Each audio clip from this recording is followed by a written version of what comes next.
दलाल साहब से भी जानना चाहेंगे, बात करेंगे। दलाल साहब यहाँ पे आ चुके हैं। दलाल साहब बैठक के लिए आ चुके हैं। बड़ी बैठक है, सालों बाद इतनी बड़ी बैठक हो रही है। आपने देखा 7 साल 7 कमाल, कौन से ऐसे 7 कमाल है जो आज आप यहाँ पर कार्यकर्ताओं के बीच में गिनाएंगे?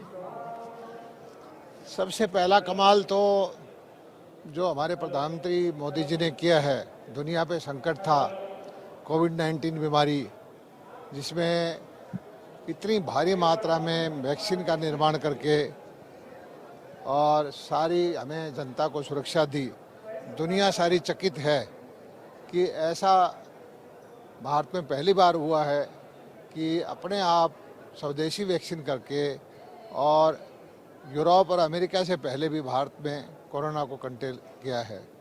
किसानों की आमदनी बढ़ाई है और कश्मीर के द्वारा 35-370 का मामला था।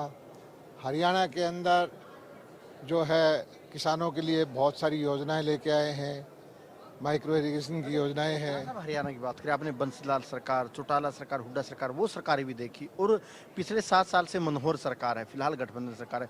इन 7 सालों में 7 ऐसे कौन से बदलाव आपने देखे हैं जिनको कार्यकर्ताओं के बीच में रखा जा सकता है, लोगों के बीच में रखा जा सकता है? देखिए, पहली सरकारों में और इस सरकार में अंतर ये है कि पहले परिवारों की सरकार होती थी। चाहे वो कोई भी मुख्यमंत्री हो, प्रदेश के अंदर उस परिवार के, उनके रिश्तेदार या उनके नज़दीकी आदमी एक तरह से अपना आधिपत्य जमा के रहते थे। और भारतीय जनता पार्टी की जब से सरकार आई है, ये कार्यकर्ताओं की, गरीब की, अंत्योदय की भावना से काम करते हुए बिल्कुल जो अंतिम पंक्ति में सबसे गरीब आदमी है, ये उसकी सरकार है। और ये फ़र्क महसूस हुआ है कि जो नौकरियां मिली हैं बगैर खर्ची पर्ची के, मेरिट के आधार पर, पानी का समान बंटवारा हुआ है, किसान को जो सुविधाएं मिली हैं। हर तक भी पानी चला गया है। दक्षिण हरियाणा में सारा ही 30-30 साल से नहरें बंद पड़ी थी, उसका पानी चोरी करके एक क्षेत्र वाले जहाँ का मुख्यमंत्री होता था वो ले जाते थे। न्याय की भावना से जो एक शासन को चाहिए कि सबको समान दृष्टि से देखे, हमारी 7 साल में वो सरकार रही है। इसमें राजनीतिक प्रस्ताव भी रखे जाएंगे बैठक में। एक किसानों का भी जिक्र कर लेता है क्योंकि किसान आंदोलन लगातार बढ़ रहा है। आप लोग हल्कों में वोट मांगने नहीं जा पा रहे हैं, इलाहाबाद में विरोध हो रहा है, तो किसानों को लेकर बैठक में क्या चर्चा होगी? किसानों का आंदोलन नहीं है ये, जत्थेबंदियों का, मोदी विरोधी ताकतों का, भाजपा विरोधी ताकतों का आंदोलन है।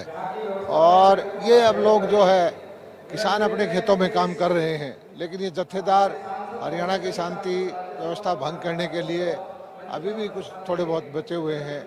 लेकिन मैं ये कहता हूँ कि हरियाणा की जो व्यवस्थाएं हैं, किसान हित के जो फैसले किए हैं, देश में सर्वश्रेष्ठ है। गन्ने का भाव सबसे ज़्यादा है, फसलों की सबसे ज़्यादा खरीद है, मंडियाँ हमारी सबसे अच्छी हैं। प्रदेश परिषद की बैठक होती नहीं इतने बड़े स्तर की, 39 साल बाद हरियाणा में भी इतने बड़े स्तर की बैठक हो रही है। क्या खास वजह आप मान रहे हैं कि ये बैठक क्यों बुलानी पड़ी, किस तरीके से आप देखते हैं? देखिए, भारतीय जनता पार्टी में मुख्यमंत्री से लेकर मंडल का जो सदस्य है वो सब बराबर है। और इस बैठक का मकसद भी ये है कि चाहे वो छोटा स्तर का कार्यकर्ता हो, मंडल का कार्यकर्ता हो, मंत्री हो, अध्यक्ष हो, वो सब आपस में मिलजुल करके, विचार विमर्श करके जो आगे की हमारी नीतियाँ बनाएंगे, जो जो काम किए हैं वो उन तक पहुँचाएँगे। और हमारा एक परिवार है, एक राष्ट्रवाद की धारा के साथ, विकास की धारा के साथ, गरीब कल्याण के विचार के साथ हम जो काम करते हैं।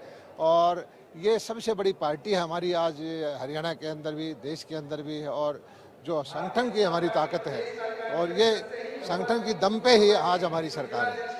धन्यवाद। दलाल साहब ने बात की है और यही कहा है कि जो प्रदेश सरकार की तरफ से काम किए गए वो काम भी यहाँ पर रखे जाएंगे।